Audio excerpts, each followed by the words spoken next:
ભાઈ ગાયું છે કે તોરલ કે કાલાથી વણજ્યું ન કરીએ, તોરલ કે સલીલનો સંગ ન કરીએ. વસનમાં હમજે એને મહાસુખ ઉપજે, એ જ હાસી ગત ગંગાજી કહેવાય. ગંગા સતી કે વસની પુરુષ નર અને નારી જે બેઠા હોય, શ્વાસે શ્વાસે સમરણ કરતા હોય, એ હાસી ગત ગંગા છે. ગતિ કરે છે વસનમાં સુરતા રાખી અને ઈશ્વર તરફ ગતિ કરે છે ને, એ ગત ગંગા કહેવાય.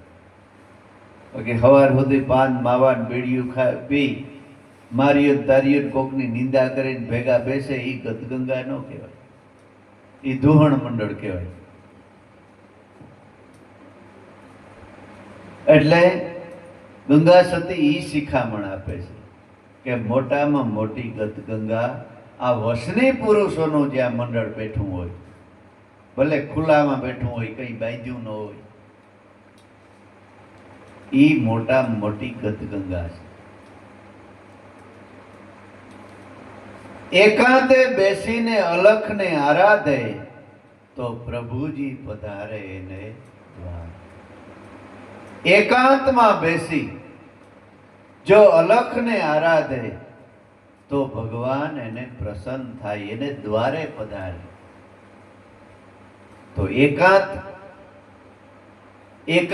એટલે પોતાને જ આશરે બેસી જે આપણા ઘટમાં વિચારો ઉત્પન્ન થાય છે ને, એ વિચારો બંધ કરે ને, એ એકાંત કહેવાય.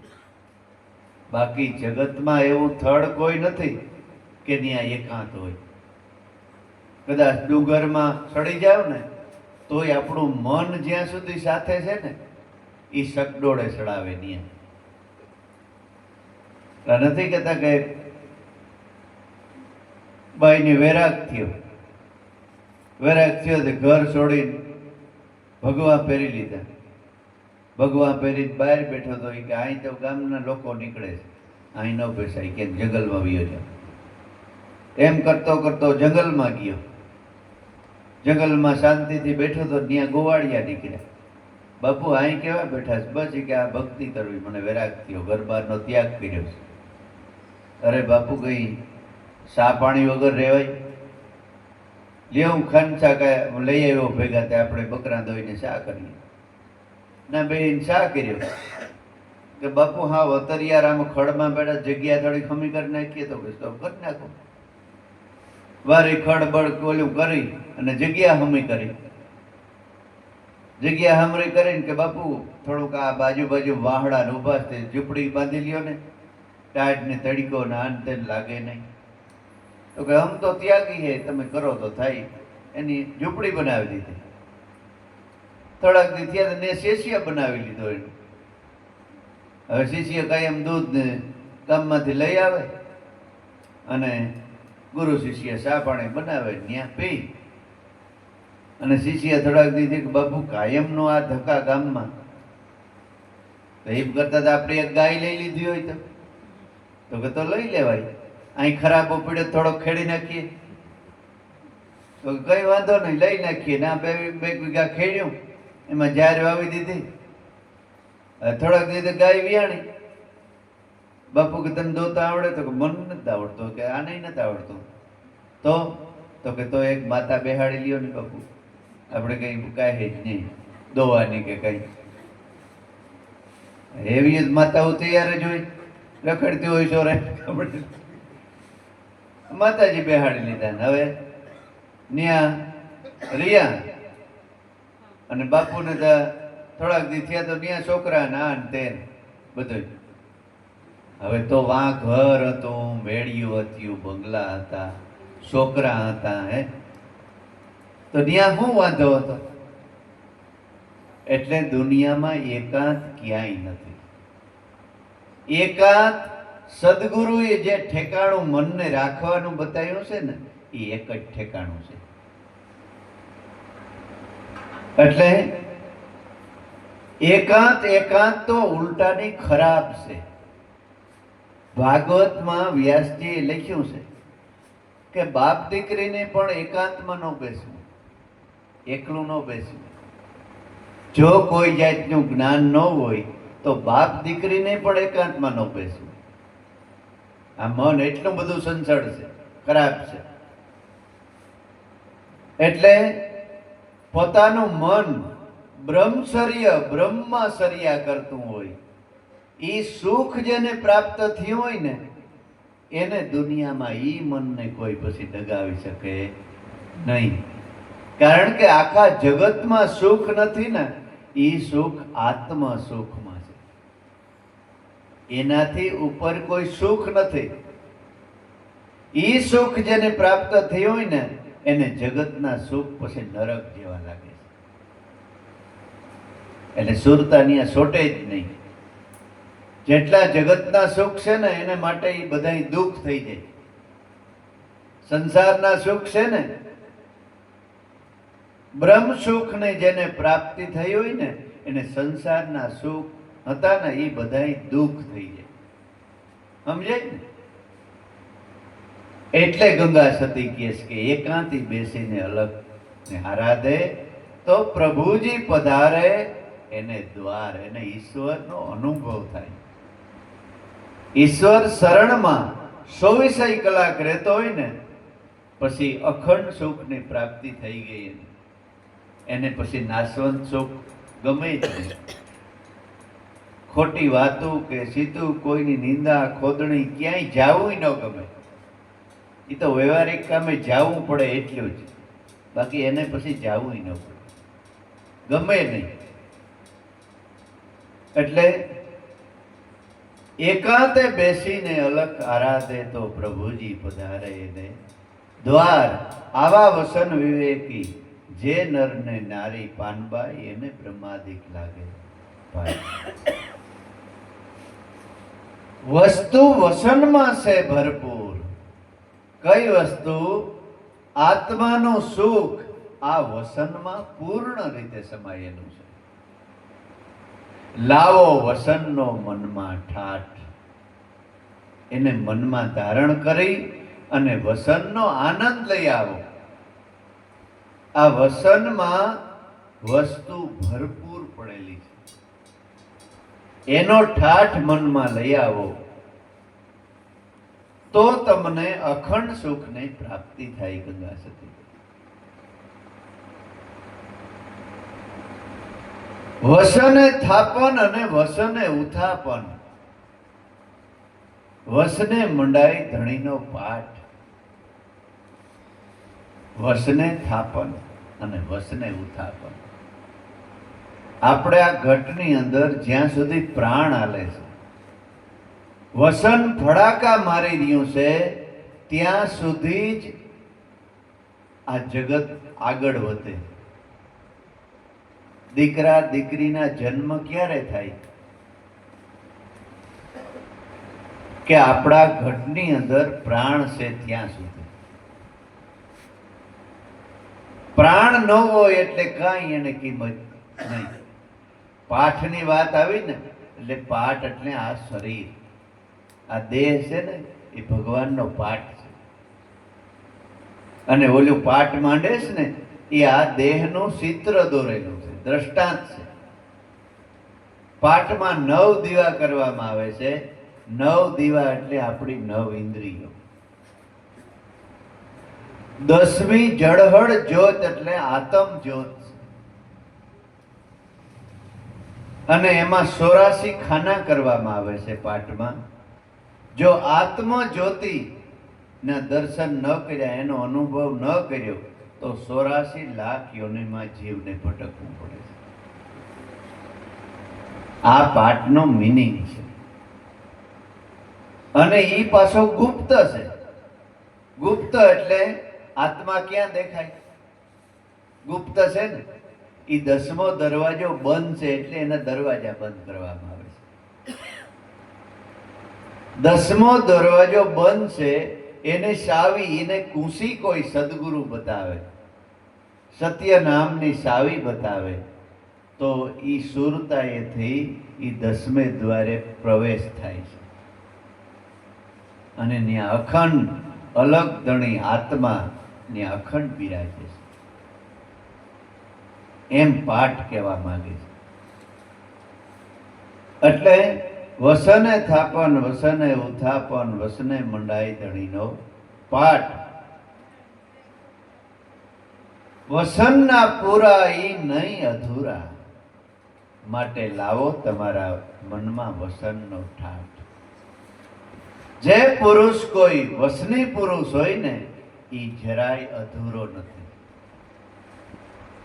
બાકી લીલલબાઈ ગાયું છે કે અધૂરિયાથી ન કરીએ દિલડાની વાત મારી બાયું, નર પૂરા મળે તો આપણે રાવું રેડી. તો અધૂરિયો કોણ, અધૂરો કોણ? બધુંય કરતો હોય, ભક્તિ કરતો હોય, ભગવા પહેર્યા હોય, બધુંય તીરથ વરત ગમે એટલા કરે, પણ જ્યાં સુધી એની વસન નથી જાણ્યું ને ત્યાં સુધી ભક્તિમાં અધૂરો છે. એટલે આવા અધૂરા પાસે આ વાતું કરીએ તો એને સમજાય નહીં. જે સદગુરુ શરણમાં જઈ અને મહામંત્રનો જેની ઉપદેશ લીધો છે એને જ આ સત્સંગ વધારે સમજાય. નગર સમજાય નહીં, ખાલી ગમે એટલા માથા હલાય, સમજાય જ નહીં કે આ ક્યાં વસનની વાત કરતા હશે. એટલે વસનના પૂરા છે ઈ જરાય અધૂરા નથી, માટે લાવો ઈ વસનનો મનમાં ઠાઠ. વસ્તુ વસનમાં છે પરિપૂર્ણ પાનબાઈ, આ વસનથી વધે નહીં જગતમાં બીજું કાંઈ. વસ્તુ એટલે આત્મા, એ આ વસનમાં પૂર્ણ રહેલો છે. એ વસનથી મોટું આ જગતમાં ગંગા સતી કે બીજું કાંઈ નહીં. માટે સદગુરુ શરણે ગંગા સતી બોલિયા પાનબાઈ, જો કરો ને તો આવા કોઈ વસની પુરુષનો સંગ કરજો. જો ભક્તિ કરવી હોય, 84ની ખાણીમાં ન જવું હોય, હાસા સુખની પ્રાપ્તિ કરવી હોય, તો આવા કોઈ વસની પુરુષને શરણે જાજો. એમ ગંગા સતી શિખામણ દીએ કે અમે તો ભવિષ્યમાં દેહથી નહીં હોય, પણ અમારી આ વાણી સાંભળી કોઈ એવા વસની પુરુષ જો મળે તો એને શરણે તમે વયા જાજો. ઈ તમને આ 84ની ખાણીમાંથી ખેંચી અને કાયમને માટે અખંડ સુખની પ્રાપ્તિ કરાવશે. આવા અખંડ સુખની પ્રાપ્તિ કરાવનારા ઈ કુંભારાણાને મેઘધારવો ગુરુ મળ્યા. એ ગઈ સાથે આપણે થોડુંક અધૂરું રહી ગયું હતું, એ પૂરું કરીએ. એટલે લીલલબાઈએ કુંભારાણાને કીધું, કુંભારાણા, આ જે ગતગંગા આપણે આંગણે પધારી છે ને કોઈ સામાન્ય નથી. ભલે જાતિ અલગ અલગ છે, કોઈ બ્રાહ્મણ, કોઈ વાણિયો, કોઈ પટેલ, કોઈ વણકર, કોઈ આ કોઈ તે, એ બધાય પુરુષો આ ગતગંગામાં છે, ગુરુદેવની ગતમાં. પણ ઈ કોઈ સામાન્ય નથી, એ બધાય સંતો છે. માટે એની આરતી ઉતારી અને શરણામૃત માથે ચડાય, જગતમાં તું અમર થઈ જાય. કુંભારાણાનું હૃદય પરિવર્તન થયું અને સદગુરુને આખી ગતગંગાની રાજમહેલમાં પધરાવી અને આરતી કરી. અને મેઘધારવા ગુરુએ જ્યારે છેલ્લે પૂછ્યું કે કુંભારાણા હવે કઈ રહી નથી જતો ને પ્રશ્ન, તો કે એક પ્રશ્ન મને દુભવે છે. તો કે શું? તમે વણકર મારા ગુરુ અને હું રાજા દરબાર, મેવાડનો અધિપતિ, હું તમારો શિષ્ય, એ હું પહેલેથી જ પડ્યું આવે છે કે આજે આપણે નવું કર્યું છે? ત્યારે મેઘધારવો ગુરુદેવ હસતા હસતા કહે છે કે અરે કુંભારાણા, ઈ તો જ્યારે જગતની ઉત્પત્તિ થઈ ને તેદીનો આ પીડ્યો આવે છે. કુંભારણા આપણારે ધણીએ જેદી ષષ્ઠીને રસાવી, અષ્ટકુળ પર્વતને નવકુળ નાગ, સતની દોરીએ મેઘ ધારવે ઝીલી, એવા આપણારે ધણીએ જેદી સૃષ્ટિની રસાવી. સૃષ્ટિની જેદી રચના થઈ ત્યારે 88,000 ઋષિઓનું મંડળ હતું. એમાં મોટા મેઘાવી ઋષિ થયા. એ મેઘાવી ઋષિએ ગમે એવી તકલીફ પડી, ગમે એવી વિપત પડી, ગમે એવું દુઃખ પડ્યું, તો એ સત્યને મૂક્યું નહીં, પોતાના જીવને જોખમે પણ મૂક્યું નહીં. એ મેઘાવી ઋષિ ઉપરથી મેઘવાર જ્ઞાતિનું નામ પડ્યું. કુંભારાણા આ કોઈ આજકાલોની વાત નથી. અને હજી તને એક તાજો તાજો દાખલો કહું.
પાસે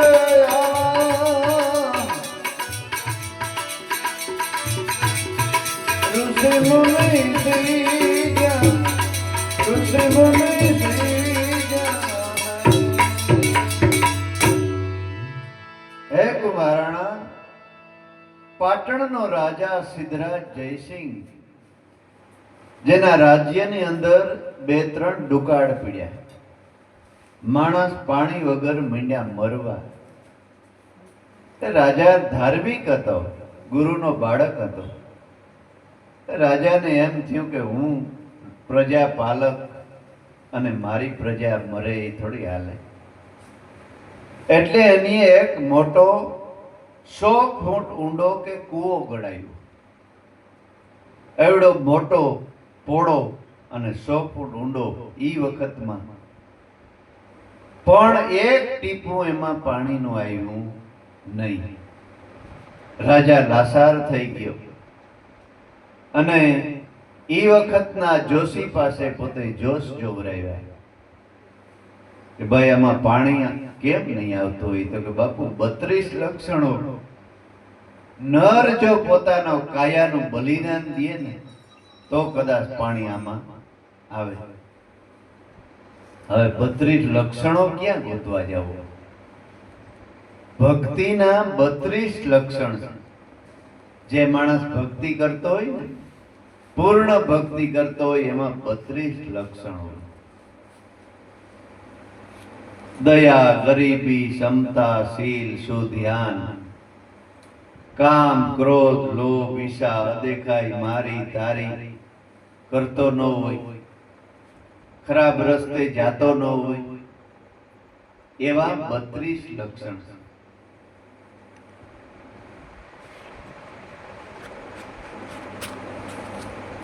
બાકી 32 લખણા તો ઘણા હોય. બીજા લખણ નક્કી ખાતા 32 લખણો છે એમ પાછા ઘણા હોય, પણ ભક્તિના 32 લક્ષણ હોય એ પૂર્ણ પુરુષ અવતારી કહેવાય. એવો કોઈ પુરુષ બલિદાન આપે, એવા પુરુષ 2 જ હતા. એક રાજા પોતે હતો અને બીજો એનો ગુરુ મેઘમાયો હતો. રાજા કહેવાય, ગુરુને તો એમ ન કહેવાય. હવે હું જ મારી કાયાને હમાવી દઉં એટલે મારી પ્રજા તો સુખી થાય. આવા રાજા પેલા હતા એ, કે પોતાના દેહના બલિદાન આપી દેતા, પ્રજા માટે થઈ.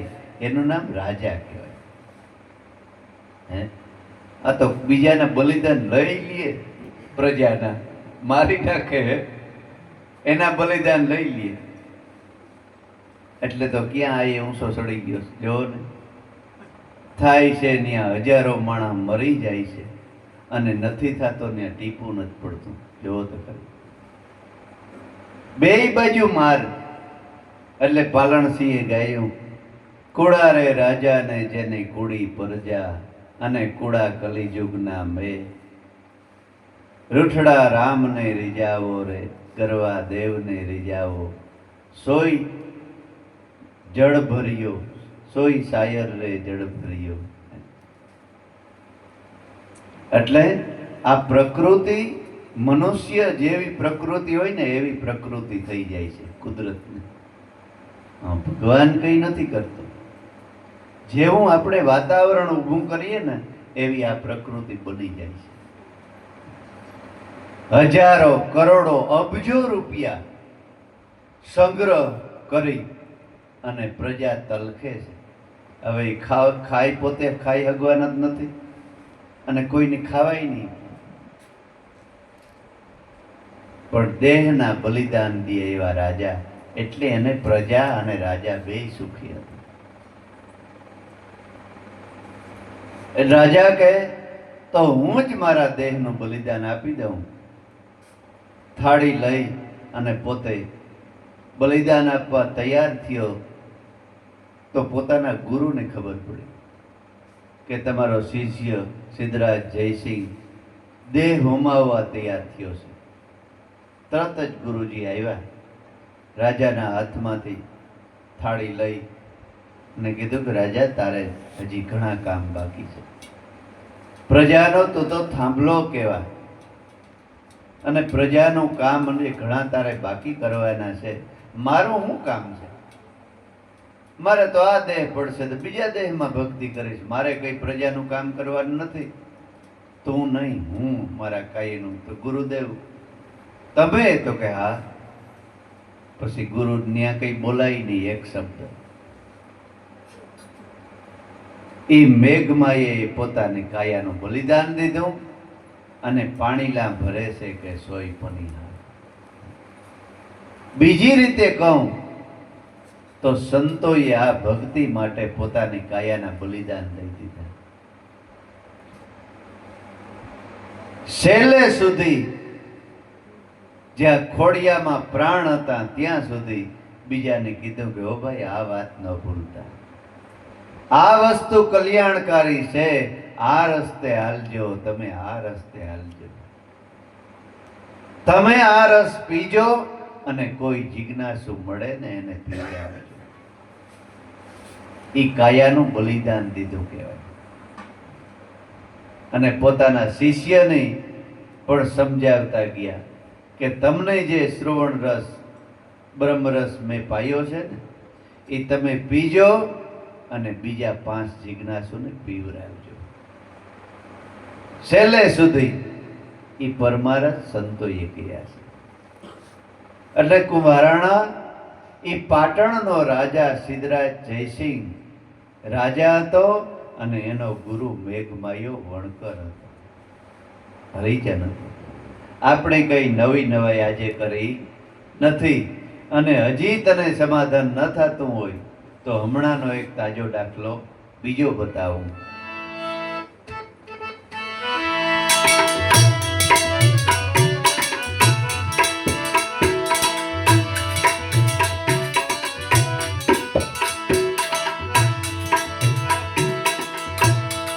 અને કુંભારાણા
સાથે સીધા રૂપાને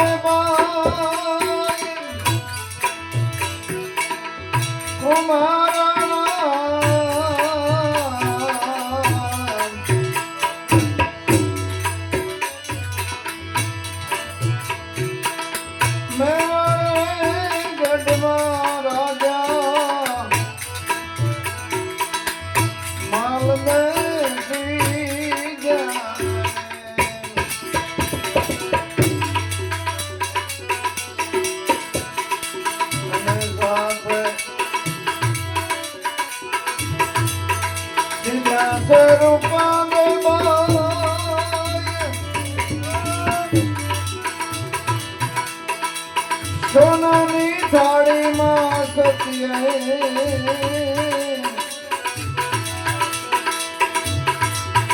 ફૂલવાડી રચાવી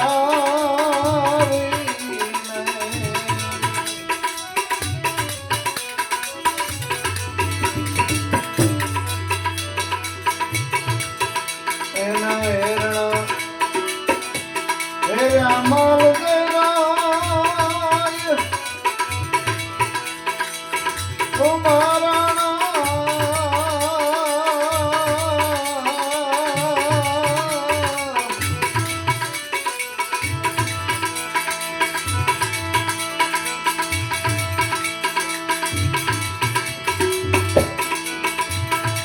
હેરણા હેરા માલ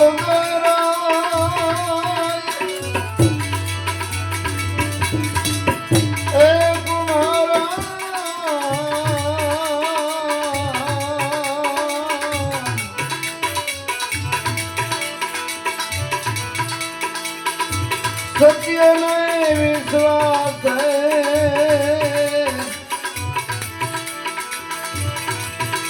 ઋષિ મુનિ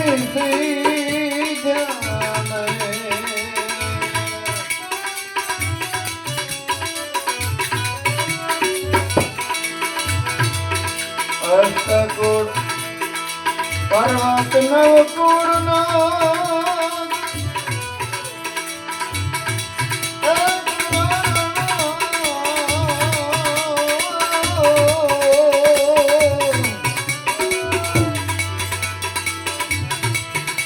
સત્ય ને વિશ્વાસ ઋષિ મુનિ ઋષિ મુનિ